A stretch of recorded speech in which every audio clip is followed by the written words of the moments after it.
Dobre. V mene Otca i Syna i Ducha Svätého. Amen. Duchu Svätý, odovzdávame sa Tvojmu vedeniu, Tvojej láske, aby si v nás otvoril také nové struny vo vzťahu k Pánovi, k Jeho slovu. Aby sme si priblížili aj dnes aspoň o kúsok Sväté písmo a naučili sa ho milovať. Amen. Mária, pomocnica kresťanov.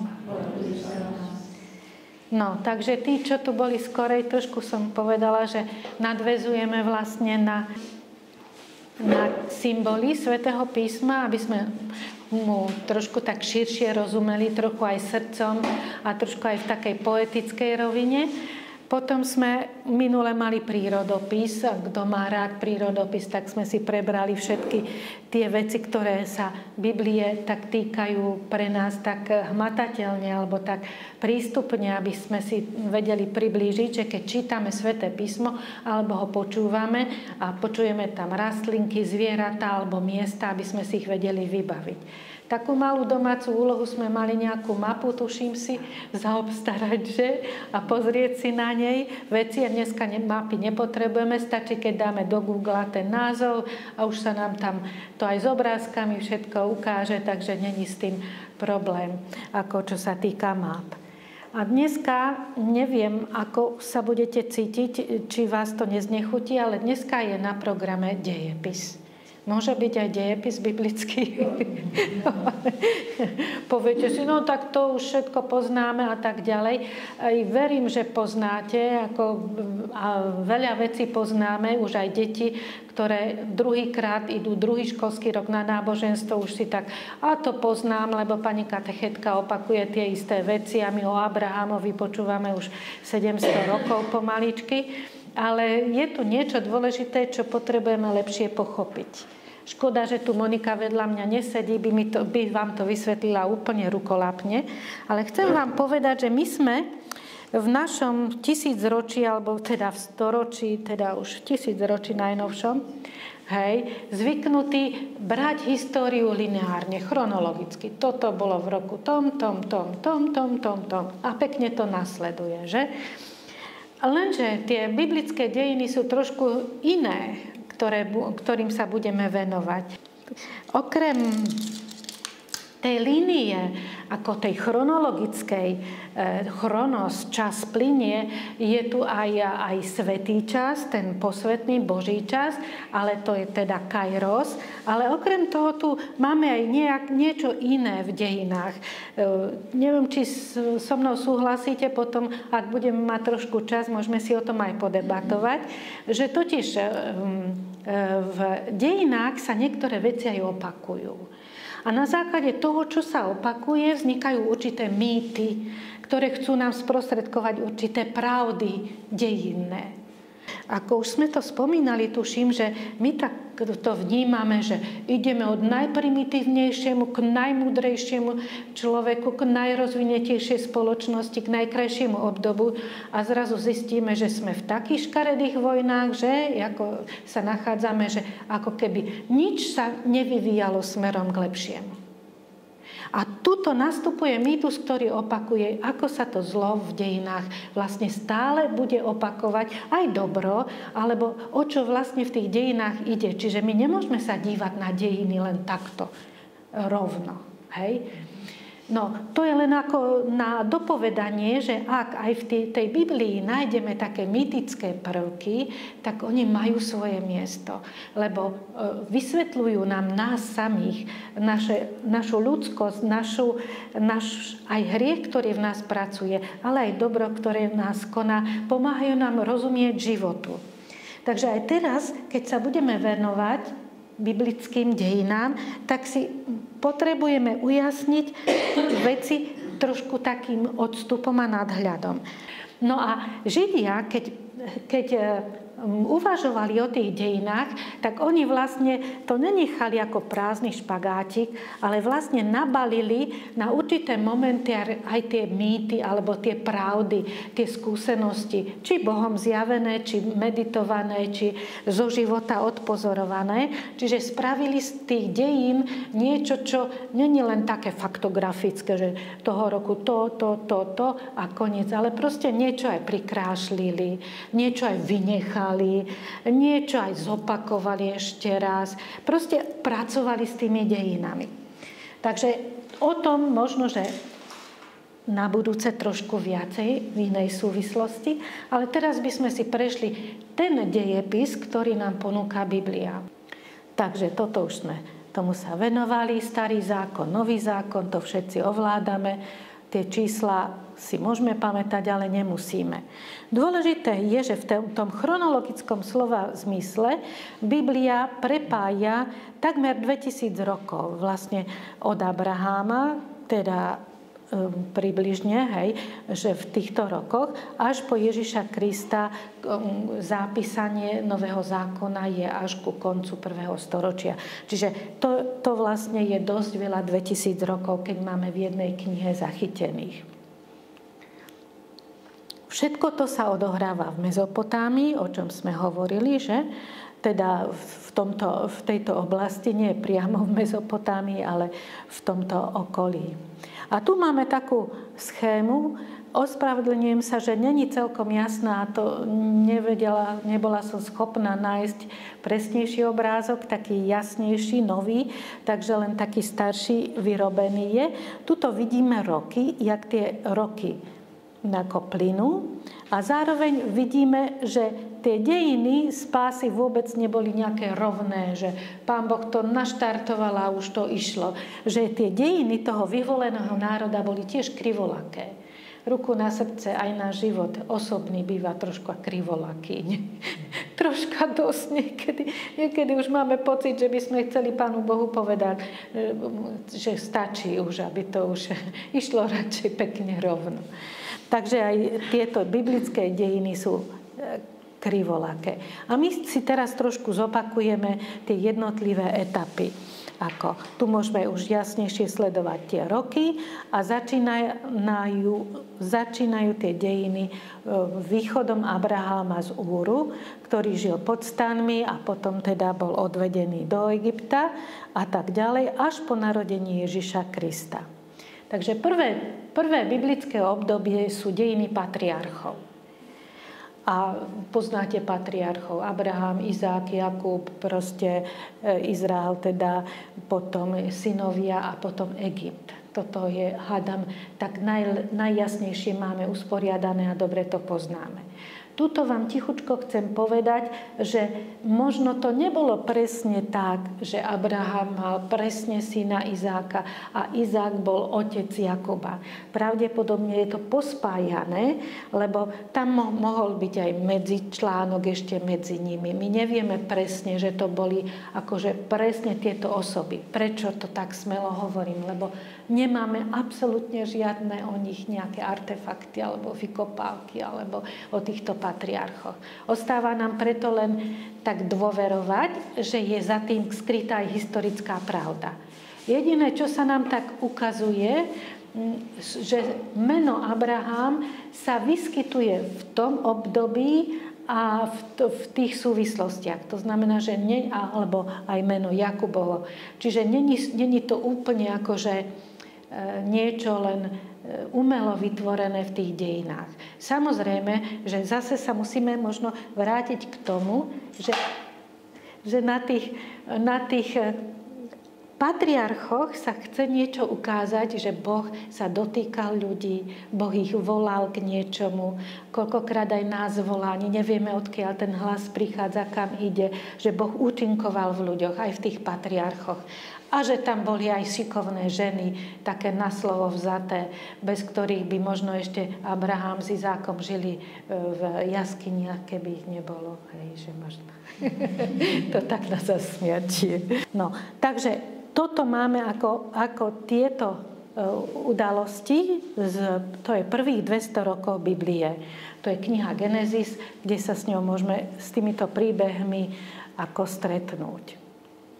A teda Abraham vychádza z Úru, Abraham žije teda pod stanmi ako kočovník, sťahuje sa a potom Jozef, Izraelov syn, teda Jakubov syn, je odvedený do Egypta. To je to prvé obdobie. A my tuto vlastne vidíme že takto vlastne stade to je odvedený Jozef ako do toho Egypta, kde sa čaká na ten nový zlom. Ďalej Biblia hovorí o tom, že Izraeliti boli v Egypte a že sa tam zmáhali v silný národ.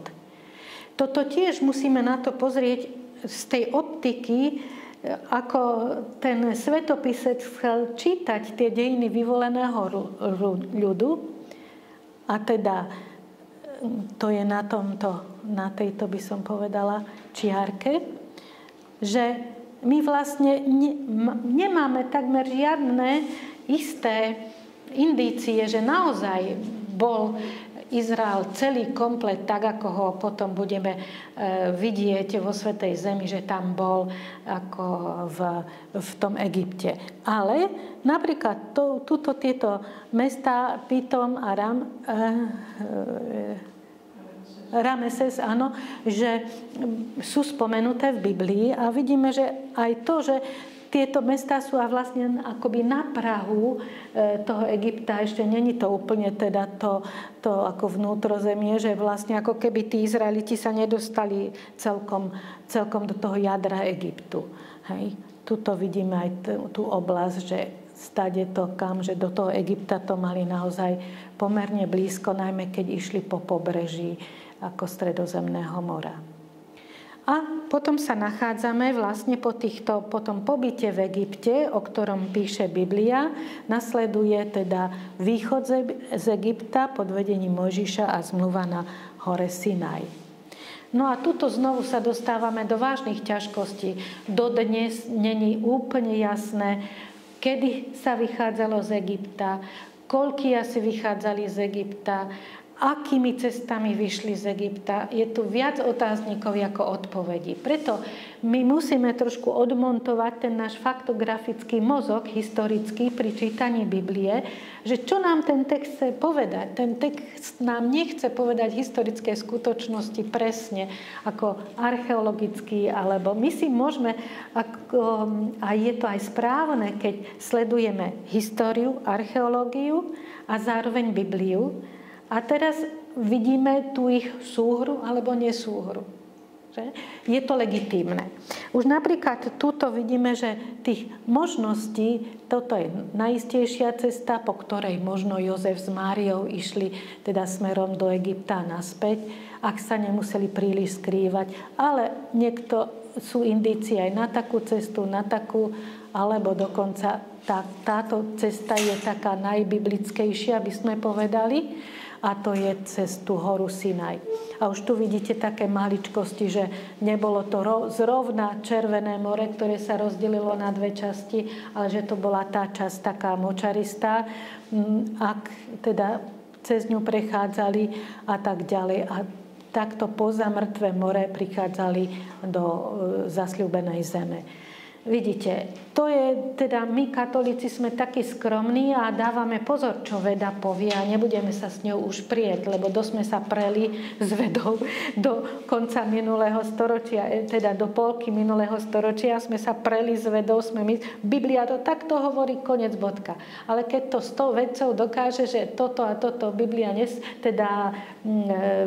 veda hovorí inak, ako je to v Biblii, tak už nás to prešlo, táto paličatosť. No a potom máme obdobie vstupu do zasľúbenej zeme. To je takéto obdobie tých kmeňových zväzov, keď ešte akože tak bojovali medzi sebou jednotlivé skupiny ľudí a formovalo sa aj 12 kmeňov Izraela. A bolo to obdobie sudcov. Takže pozrieme si to na našej maketke. Takže nasleduje dobytie Palestíny. A tuto to vidíme na mape. Tuto prechádzali ako cez Edomsko, Moabsko, Amonsko. Samozrejme nechceli Izraelitov pustiť, tí sa na nich potom hnevali. A teda už tam vidíme to nepriateľstvo. Hoci nepriateľstvo medzi Izraelitmi a Edomčanmi, ktorí sú potomkovia Izmaelitov, ako už vidíme, Biblia kladie dávno pred našim letopočtom do toho obrazu, že Rebeka čaká dvojčatá a dvojčatá sa jej bijú v lone a z toho je znechutená strašne. Ja neviem, čo robí jedno dieťa v lone a čo robia dve, a keď sa neznášajú, tak ona už bola z toho zúfalá, až sa modlila. A tam vidíme, že sú tam už dva národy, Arabi a Izraeliti, že už sa vtedy akoby neznášali nejak dobre. No. Ale zaujímavé, to nevzniklo teraz, to je ako už 2000 rokov takmer stará vec. No a teda nasleduje toto dobitie teda akože Palestíny.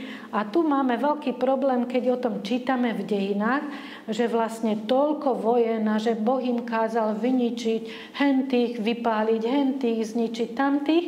A nakoniec poviem vám len jeden príklad z mnohých príkladov, že tuto, keď prechádzali, tak tu prechádzali cez Jordán, tak píše Biblia. A prvé mesto, čo mali v ceste, bolo ktoré? Jericho, výborne. A teraz, akože, no tak, jak to Izraeliti išli, trúbili a mestské hradby popadali, tak to čítame v písme svetom. Hoci dnešný človek už aj dobre veriaci by tak sa čudoval nad tým, že naozaj, keď obchádzali a trúbili, tak sa to zrútilo, alebo privolali nejakú vlnu zvukovú, alebo zemetrasenie. No, ale zhodou okolností a mali vyvraždiť celé Jericho. Že? Teda, akože, a tam je tá neviestka Rachab a tak ďalej, cez tú červenú šnúru má v tomto v okne a tak ďalej. No ale archeológovia kopali a budú kopať ešte okolo Jericha. Sú tam najstaršie archeologické nálezy. Vlastne Jericho je najstaršie mesto sveta vykopané. Myslím, že má okolo 8 000 rokov podľa vykopávok to osídlenie. A zhodou okolností práve v tom období, keď Biblia píše, že mali Izraeliti prísť do zasľúbenej zeme, bolo opustené. Z toho obdobia plus minus 100 rokov plus minus niečo, to nebolo osídlené, to Jericho. No tak potom čo? Rozumiete, čo chcem naznačiť? Že vlastne a tá sláva okolo toho, no tak biblický autor mohol mať spomienku aj takú, že Pán Boh to pripravil, že práve vtedy išli, keď to nebolo osídlené, aby mohli vojsť. Čiže Pán Boh im zničil to mesto dopredu, alebo teda práve vtedy mohli prejsť. Len chcem toto využiť ako príklad na to, aby sme si pod tými krvákmi, čo v Biblii sú, nepredstavovali vždy akože naozaj konkrétne ako bitky s vraždením a ničením ľudstva a aj civilizácie ako takej. Takže musíme zostať v takej pokore, že nevieme presne, ako bolo to tzv. Dobíjanie Svätej Zeme. Existuje viac teórií. Dobre, dobili vojska, vyničili, jedna teória. Druhá, pokojná infiltrácia, že postupne, že Izraeliti obsadili vrchy, kde nikomu sa nechcelo, tam bolo sucho, vody málo a tak ďalej. A teda bohatší Filištínci napríklad žili v nížinách a Izraeliti sa zdržiavali v horách a kopčili sa medzi sebou. Občas potrebovali jedni druhých, že jedni mali plodiny, druhí mali mlieko a syry a tak ďalej a obchodovali medzi sebou. A tak, jak to býva, že komu sa darilo, či obdobie sucha, či nejaké problémy s divou zverou, tá rovnováha sa postupne nadobúdala. Biblia potom hovorí, že asi takto dobili teda ten Kanán ako Izraeliti. Otázka je, bola to túžba? Alebo to bolo retrospektívne, že keď svetopisci o tom písali, tak asi takto sa tie kmene približne boli rozmiestnené. A potom sa teda to územie postupne rozšírilo ďalej.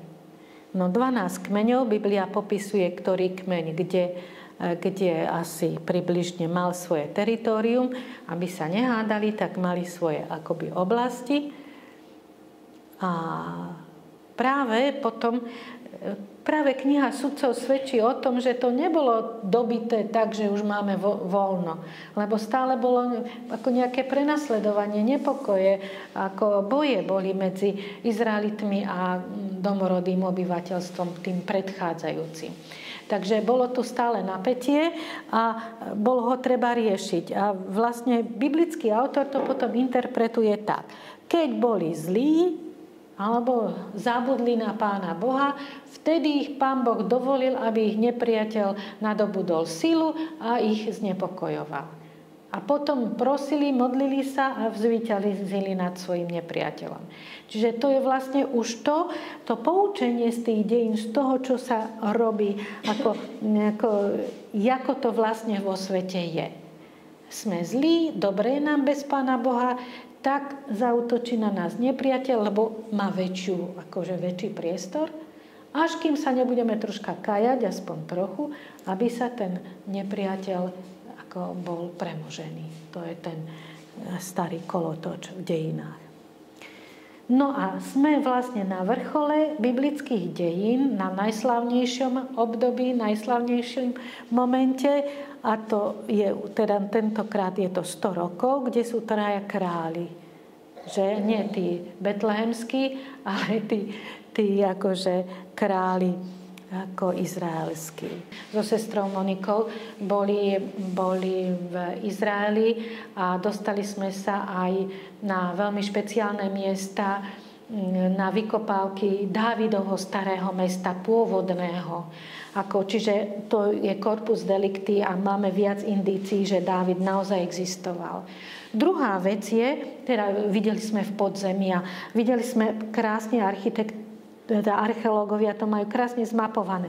Toto bolo za Dávida, toto asi už bolo z obdobia Šalamúna, toto už potom bolo, byzantské obdobie a tak ďalej, jednotlivé obdobia, že je vidno na tých vykopávkach, jak sa to rozvíjalo. Čiže jednak do šírky a jednak aj vrstvovo, že ako, na to vám potom, hádam, na budúce ukážem, že ako tá archeológia pracuje, že vie presne, že toto bolo za toho kráľa, za toho a za toho kráľa. Čiže máme o tom akože naozaj už ako poznatky s tým rozdielom, že niektoré veci, ktoré sa pripisujú Dávidovi, vznikli až neskôr. Čiže ak sa Dávidovi pripisujú už krásne paláce a Šalamúnovi duplom, zistujeme z tých vykopávok, že až také krásne to nebolo, ani také veľké, ale bolo. Ako tie roviny takej neautentickej hrdosti v nás môžu, alebo ctibažnosti, alebo túžby po moci môžu pracovať. A pracovali aj v starovekom človeku. Takže tu sme na križovatke zároveň dejín. A tu sa stala jedna zvláštna vec, a síce, že po Šalamúnovi sa ako rozdeľuje kráľovstvo na judské a izraelské kráľovstvo. Nestalo sa to počas života Šalamúna, tak hovorí Biblia, že sa to stalo až po jeho smrti, keď nastúpil jeho syn Roboám. A vlastne vidíme, že tá jedna vetva izraelská ide dostratená. Kdežto tá vetva, ktorá smeruje aj k Ježišovi Kristovi, ide ďalej, aj keď s ťažkosťami. No tuto ešte, aby sme videli, jak tie kráľovstva podľa teda územia vyzerali počas Dávida, to je zelené, teda toto nie Šaula, zelené, červená je už Dávid, on sa aj na púšti pohyboval a tak ďalej. A toto dokonca ešte získal si Šalamún potom ako teritoriálne. Vyzerá to tak veľkolepo, ale ak si pamätáte minulé ten zemepis, tak to je vlastne trošku väčšie Slovensko, dokopy všetko. Čiže není to až tak veľmi veľa ako územia, ako by sme si mysleli. S tým, že ešte tu je hodne púšte, aj tu je dosť také pusté to osídlenie, takže není to také ohromné, jak to v tej Biblii spieva. Takže tu máme tých kráľov. A tuto máme zase Jeruzalém. My sme s Monikou tuto akože behali po týchto vykopávkach. Toto je Dávidov Jeruzalém, toto maličké. Tu je Cedronské údolie a Tyreoponské údolie. Potom toto už si rozšíril Šalamún, aby tu pripravil teda chrám. Možno, že už mu mohol Dávid niečo pomáhať, ale teda to je Šalamún. A dnes potom toto bol Herodesov chrám posledný, táto akože plocha. A tuto môžeme si to tak aj povedať, že tento vrch Moria, pravdepodobne, kde Abrahami obetovali Izáka, zarovnávali. A Herodes ho úplne zarovnal, aby tam tá chrámová plošina mohla byť. Čo akože pre neho nebola maličkosť, rozkázal a bolo, že zarovnal ten vrch. A vlastne toto sú hradby dnešného Jeruzalema, starého Jeruzalema. Takže vidíte, že taká obrovská sláva toho Davida nemohla byť, keď mal taký fliačik. Aj o ten musel bojovať, kým sa k nemu prebojoval, aby ho získal a potom teda postupne ten Jeruzalém rástol. Prvý jeruzalemský chrám pravdepodobne nemáme po ňom žiadnu stopu. To je zaujímavé. Možno, že by sa k niečomu dalo dostať, keby mohli byť vykopávky pod tým Herodesovým nádvorím, teda pod tou chrámovou plošinou veľkou, kde ale teraz majú Arabi ten kamenný dom a tú druhú svoju hlavnú mešitu. Takže rozdelené kráľovstvo, Šalamún, politický náboženský rozkol, pád Samárie, nadvláda Asírov, koniec Severného kráľovstva. Biblický autor povie, boli bezbožní králi, skoro všetci boli bezbožní, tak ich bolo treba, aby ich dobili tí Asírčania. Júdsko prečo nedobili?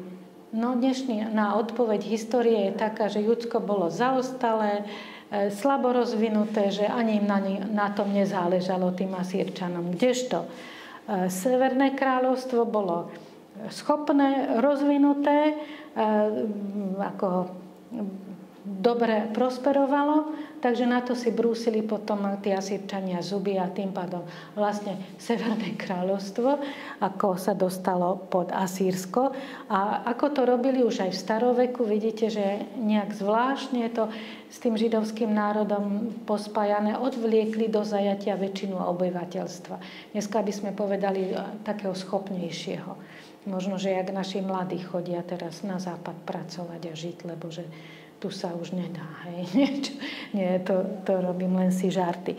Ale, a to je veľmi silné, keď sa odvlečí je väčšina toho obyvateľstva. Takže tuto vidíme akoby slepú ulicu, s tým, že niečo tam zostalo a niečo sa aj možno niekedy vrátilo v tom severnom, teda v tom izraelskom kráľovstve bývalom, lebo Galilea, vieme, že Ježiš teda vyrastal v Galilei a boli tam Židia, to znamená, že niečo tam bolo. Bola tam zmes, ale už to neboli tí elita židovská v tej Galilei, ako čítame aj vo Svetom písme. Takže tu vidíme Severné kráľovstvo a Južné kráľovstvo, dobytie Asýrskom. A potom nasleduje dobývanie Judska babylonskou ríšou. No, Babylon to zobral už s väčším záberom. Babylon si zaútočil viac aj na Egypt a v ceste mal už aj Jeruzalém, čiže Judsko, ktoré hralo na dve strany, lebo Judsko tiež chcelo sa zabezpečiť a tam sú tie intrigy rôzne, že sa spájali s jednou mocnosťou, s druhou a nakoniec to nepomohlo spájať sa s cudzími kráľmi, ba naopak bývalo to aj kontraproduktívne.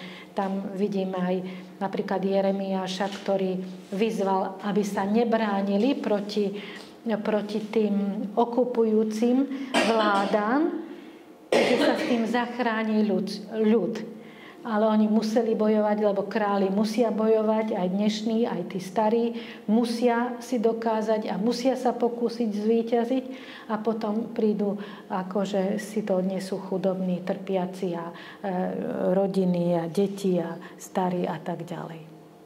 No a teraz potom nasleduje po dobytí babylonským kráľom Nabuchodonozorom vysťahovanie a exil v Babylónii. A teda to vidíme, že sa akoby zastaví tá cesta smerom k narodeniu Mesiáša Ježiša Krista. A tu teda vidíme tú deportáciu. Jeremiáš ten bol do Egypta vzatý a tu sú proroci v zajatí. Nebolo to dlhé zajatie, našťastie, ale bolo to zase to zajatie a bolo to také odtrhnutie od chrámu, čo Židia veľmi zle znášali a zároveň Boh to použil na to, aby sa vrátili k Božiemu slovu v tomto období, lebo nemali ten svoj chrám. Teda tu vidíme, že to boli riadne vzdialenosti s tými deportáciami. To je aj 2000 kilometrov. My to tu vidíme v takom menšom, ale je to hodne kilometrov. No a potom je tu Kírov oslobodzovací dekrét, to už vanie ten helénsky duch, ktorý nechce za každú cenu všetko zničiť, ale ide tu o to, aby boli ovládnuté tie krajiny, ale bez takéhoto krvi prelievania alebo takej inkulturácie príliš drastickej, hoci aj tá sa potom predsa len vždycky prejaví. Čiže vracajú sa prví vyhnanci, nie naraz, ale postupne. Rekonštruuje sa Jeruzalemský chrám, rekonštruujú sa múry Jeruzalema, čo bolo veľmi dôležité, a nasleduje duchovná reforma a upevnenie židovského zákona. Tuto to vidíme, teda múry, tu bol vypálený Jeruzalem, ale tu už je stavba druhého chrámu a toto je ako stavba jeruzalemských múrov. No ale potom prichádza práve teda ďalšia vlna, to ešte vidíme ako tu Kírov, akože tu územie, tu je ten návrat. Ten návrat bol taký idealistický, ideme do Jeruzalema a ideme do našeho a nájdu tam zdemolovanú zem, tak to bolo také vytriezvenie pre nich. No ale potom nasleduje teda tá obroda. Potom ale nasleduje ešte posledných 300 rokov pred narodením Ježiša Krista a to je tá nezlomnosť židovského národa, na jednej strane veľmi pekná, na druhej strane aj otázna, a síce vzdorovanie helenizmu. Ako helenizmus to bola grécka kultúra, Alexander Veľký, macedónsky, teda to si určite pamätáte, kde si z dejepisu teda to dal dokopy celú tú krajinu. Potom keď zomrel, tak medzi svojich 4 generálov teda bola rozdelená celá tá oblasť nadvlády Alexandra Veľkého, ale pokračovala tzv. Helenizácia. A voči tomu je odboj Makabejcov, ktorí to zase zobrali veľmi zostra, v niektorých situáciách bojovali a krvavo a mlátili sa. A znovu teda dobili Jeruzalém, očistili chrám, ale cez to všetko nakoniec je tu vláda Hasmoneovcov v centre. Potom nasleduje teda Herodes Veľký. Vlastne to bolo také rodinkárstvo a vlastne aj voči ním bola určitá aj opozícia, pretože oni potom si aj menovali veľkňazov a bol s tým nespokojnosť, čiže aj Židia samotní boli dosť takí rozdelení vo vzťahu aj k Makabejcom ako taký. A najmä neskôr. Tak tu vidíme ešte raz impérium Alexandra Veľkého, ktorý sa dostal až po Indiu. A tu sú teda tí 4 generáli, teda rozdelenie jej horíše, a tu sú boje Makabejcov. Sviatok očistenia chrámu, teda lebo Gréci si tam dali boha Zeusa, teda Dia, do chrámu a božstva svoje, a vlastne Makabejci, keď ovládli Jeruzalém, tak vyčistili chrám. A tak potom sa dostávame až po 63. rok pred Kristom, kde Pompejus dobýva Jeruzalém. To je tá prvá nadvláda rímska, a už potom vidíme miestodržiteľov, ako je aj Pilát, ktorého poznáme už z Evanjelia priamo. Tu sú teda rímske provincie. Palestína patrila pod Sýrsku provinciu. A nakoniec, keď si to tak trošku zosumarizujeme, môžeme vidieť, že si to poriadne, teda tá Palestína odniesla aj pred našim letopočtom, že koľko invázií tu bolo, koľko bitiek tu bolo, jaká snaha bola ovládnuť vlastne túto svätú zem, alebo teda ten kraj, koľky si nárokovali na toto územie. Že Asýrčania, Babylončania, Gréci, Rimania, Egypťania a tak ďalej. No a potom po Hasmoneovcoch nasleduje teda táto dynastia Herodesa Veľkého, ktorý bol vlastne miesto kráľom, nebol pravým kráľom ako Judei, lebo bol len povereným kráľom Rímom. Po smrti Herodesa sa rozdeľuje na jeho syna Filipa, Antipasa a potom na Archeláva, teda je rozdelený aj samotná toto územie Palestíny. A tak dejiny Božieho ľudu končia, čo hovorí Starý zákon, a tým momentom je narodenie Ježiša Krista v Betleheme v 6. roku pred Kristom. Možno, že to poviem tak veľmi jednoduchučko, ale ak poznáme udalosti zo Svätého písma, tak tí aj prví pútnici alebo aj veriaci si chceli tie miesta aj troška lokalizovať.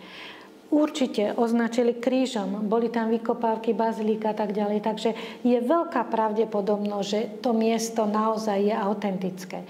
Zas na druhej strane sa aj snažili niekde tú udalosť umiestniť tí akože neskorší veriaci v tradícii. Čiže chceli napríklad, aby sme mali miesto, kde, čo ja viem teraz, Emauských učeníkov. A máme 3 Emausy teraz. To je taký maličký príklad toho, že vlastne aj my chceme mať tie Emausy, túto aj my. Alebo proste ani história nevie, alebo archeológovia nevedia dať, že ktoré miesto je najpravdepodobnejšie možno toto. Ale aj toto mu prípada do úvahy, alebo toto prípada. Čiže je tu aj taká sloboda. Ide tu o to, že aj pre nás, keď sme vo Svätej Zemi, dobre nám robí, keď si vieme predstaviť, že tu by to mohlo byť. Ale či to tam naozaj na 100% bolo, tak... Ale je to aj taká hra dejín, že napríklad sa nám smiali, že tuto Boží hrob a tuto napríklad kaplnka skriesenia Pána Ježiša a nakoniec sa zistí s veľmi komplikovanými vykopávkami, výskumami, že naozaj to bude to miesto. Že tak ako veda sa rozvíja aj archeológia, niekedy spätne zďaleka dokáže tú tradíciu, ktorú bežní ľudia, bežní pútnici si uctievali to miesto. Oni vlastne boli zaseknutí tým dobytím Ríma a trvalo im to asi 100 rokov, kým sa dali dokopy a dali si do poriadku, teda pozbierali a hláskovali Sväté písmo na svojom sneme. No, to bolo ešte neskôr však. V Jamnii napríklad. Najprv, hej. Čiže oni potom pracovali na výklade toho starého zákona a vlastne aj my, kresťania, sme urýchlili ten proces oddelenia sa ich od nás a nás od nich. Čiže oni si idú od narodenia Ježiša Krista svojou cestou, robia si svoje interpretácie starého zákona. Čiže majú, pre nich je teda tá Biblia starozákonná, zákon, proroci a teda spisy, hej? Tak to je ich akože základ a na tom pracujú ďalej. Je možné, že pri tom prenasledovaní, teraz myslím, že ešte začias Jeremiáša, že bola schovaná, ale sami potom nevedeli, či akože presne, že si neodovzdali, kam ju schovali, alebo čo sa stalo, nevieme o tom.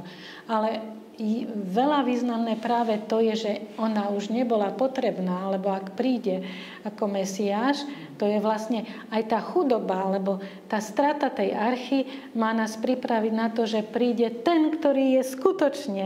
Nepotrebujeme akoby nejakú podnožku pre Božiu prítomnosť, lebo on príde dokonca v našom tele.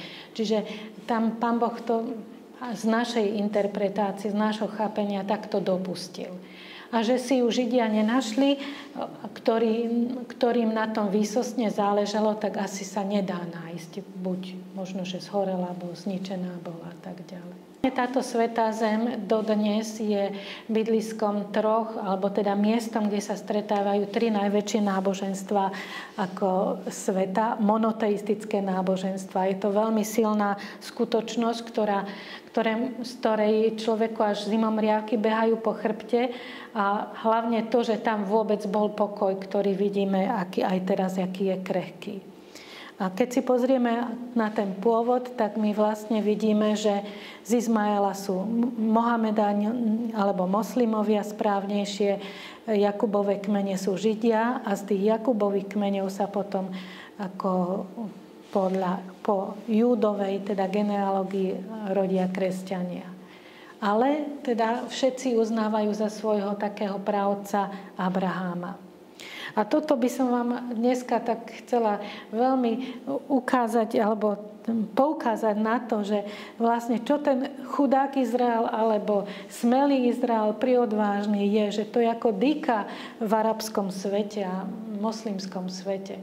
Že to není vôbec švanda, že ani vôbec sa nemôžeme tomu čudovať, čo sa tam dneska deje, pretože to je ako niečo, čo ako keby nepatrilo do toho organizmu, toho sveta tam, ktorý tam bol. Alebo že je to také akoby zapichnuté v tom moslimskom svete. Samozrejme. Hej, no tak áno, to ešte pokračuje ďalej, presne. No, čiže je to veľký otáznik a veľká výzva aj pre dnešné časy. No, to je vstup moslimov do Jeruzalema. Väčšia časť ich posvätných miest je v rukách moslimov dneska, čo je tiež problém zase na druhej strane pre Židov. Na chrámovom návrší je táto hlavná mešita, skalný dom, a kde sa modlia teda moslimovia. Tuto sme na trhu moslimov pri Damaskej bráne. Jednoduchí, chudobní ľudia. Nechcem ich prirovnať k našim Rómom. Majú svoju inú takú dôstojnosť, inú kultúru, ale možno, že na tých našich sebavedomých západňarov pôsobia trošku tak by som povedala, na takej úrovni jednoduchej. Školáčky moslimské, zahalené. No a Židia. To je maketa židovského chrámu. Toto je aj s tým herodesovským nádvorím, čo Herodes rozšíril, to návršie. A tuto si môžeme to predstaviť, že tu, kde je skalný dom, tak tuto sú dnešné hradby. A to keby sa dalo teda dole, že kde asi bol tá svätyňa svätých. A v podstate, keď pôjdete tam znovu alebo ešte raz, tak toto je východná brána, dneska sa volá Golden Gate, zlatá brána, lebo tuto majú Židia cintoríny a tade pôjdu po vykúpení, keď príde Mesiáš vo svojej sláve, tade sa bude vstupovať. No ale čo je pre nás kresťanov také krásne, že pravdepodobne takto niesla Mária obetovať Ježiša do chrámu. Čiže toto tu ako keby trošku voňalo ešte tým obdobím z Ježišových čias. A ešte nebol dokončený celkom, až niekedy v 54. či kedy bol dokončený. Proste matematika je taká, že asi 3 roky po jeho dokončení bol vypálený. Čo je nonsens, také veľdielo, čo sa 10 ročia budovalo, a čo by ešte aj predtým, čo vlastne na čom pracovali Židia, toľko zrazu ľahne popolom. A pritom sami Rimania nechceli ho vypáliť, chceli, aby zostal zachovaný ten chrám, ale nejaký taký horlivec, nejakú faklu toto hodila. Išlo to všetko. No, pre Židov, tých ortodoxných, je to najposvetnejšie miesto, kde sa modlia. Je tam taká atmosféra modlitby. Či mladí, či starší, vidíte tie kipy, potom tieto krabičky, tefilím, remienky, šále. Teraz podľa toho, z akej oblasti tí Židia pochádzajú, majú svoje zvyky. Že keď sa to tak vezme, aj teraz som si všímala tých politikov, čo v Izraeli pracovali, tak niektorí sú Ukrajinci, niektorí Bielorusi a väčšinou z Ukrajiny sú takí, akože proste naozaj, že prídu z celého sveta, sa tam stretávajú teraz ako z rôznych oblastí. To sú deti zo školy, ako na prechádzke, ale vidíte, že majú strápce, tie modlitebné remienky a pod tými čiapočkami majú tie kipy. Hej, dievčatko už nemá byť, je zahalené. Mnohodetné rodiny, ale zaujímavosť je, že tie mnohodetné rodiny sú práve v Jeruzaleme, kde sú tí najpravovernejší Židia. Že v takom Tel Avive už sa žije tak, ako na západe u nás, že proste není to v celom Izraeli tak. Nočná slávnosť. A vojaci na každom kroku boli a sú, aj dievčatá majú povinnú vojenskú službu, lebo im ide o prežitie, že človek sa nečuduje, že tak rázne reagujú na všetky tie zásahy, lebo ak to nedajú, tak končia. To proste ten arabský svet ich akože zomeli, oni sa musia strašne brániť. Druhá vec je, že ako sa bránia, čo sa bránia, keď Netanjahu povie, že my sme neni kresťania, že nastavíme pravé líce, teda druhé líce.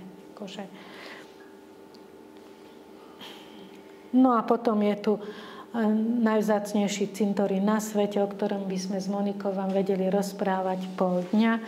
Sme si ich prešli všetky.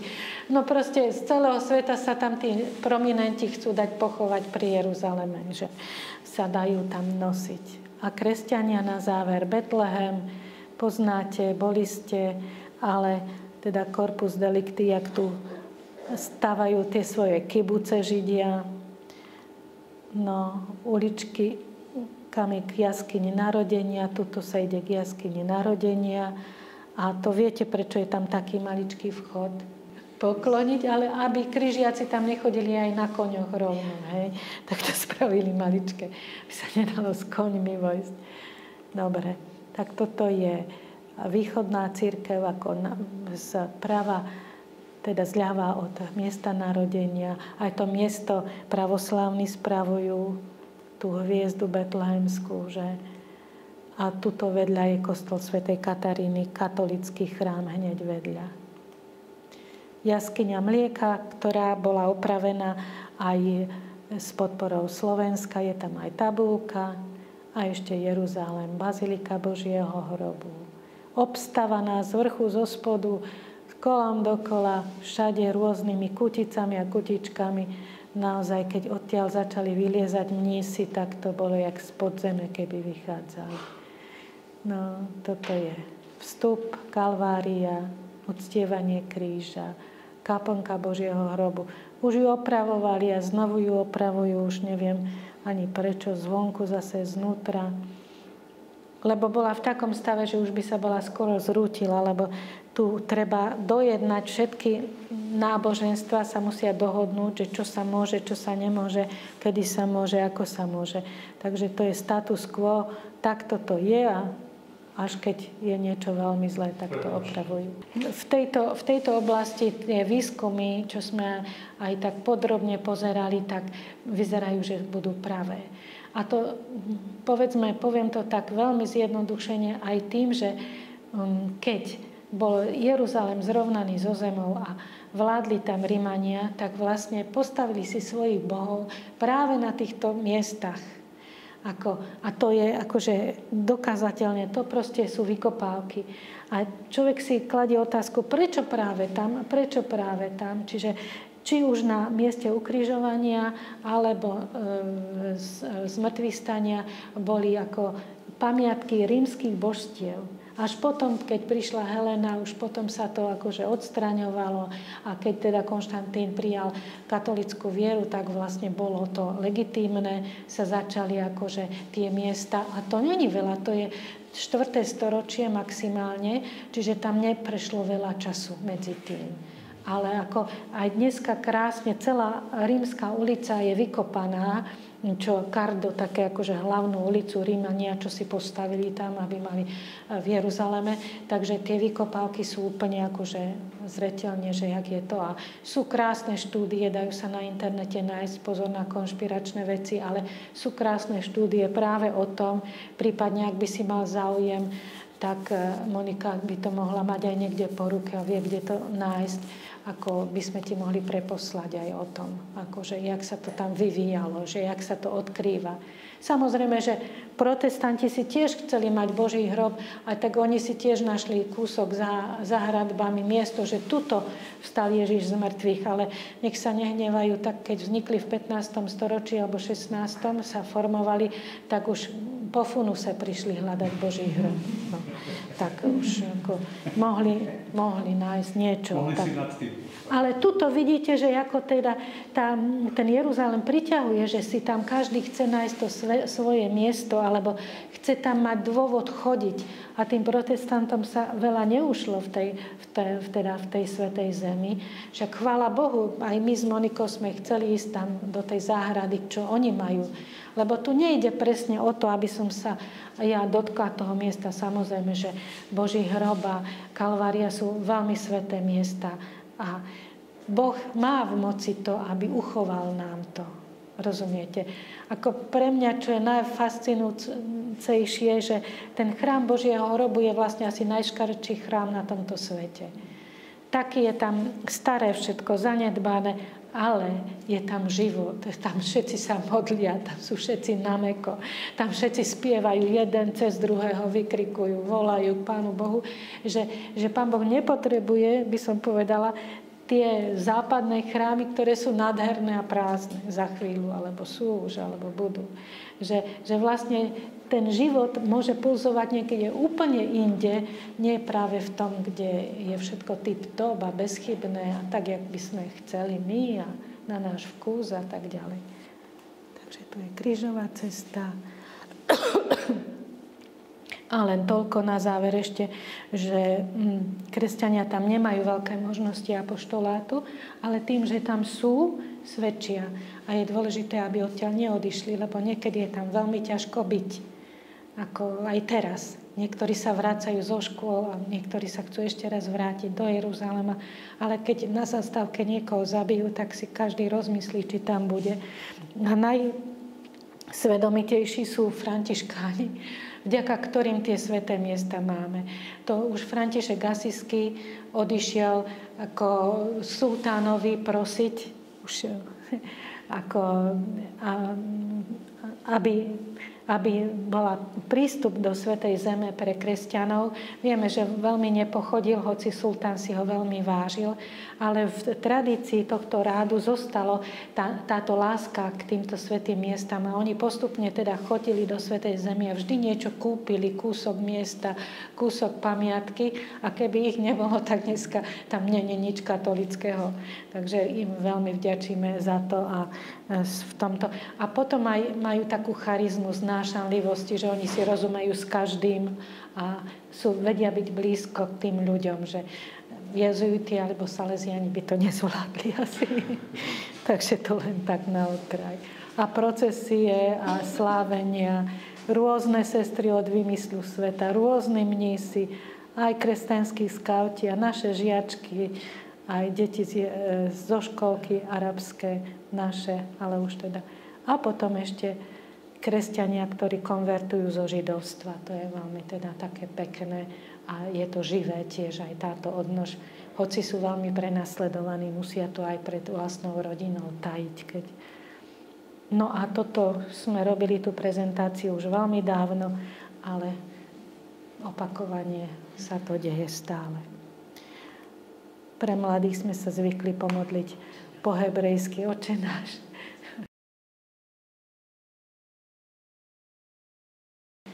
Amen. Mária, pomocnica kresťanov, za nás.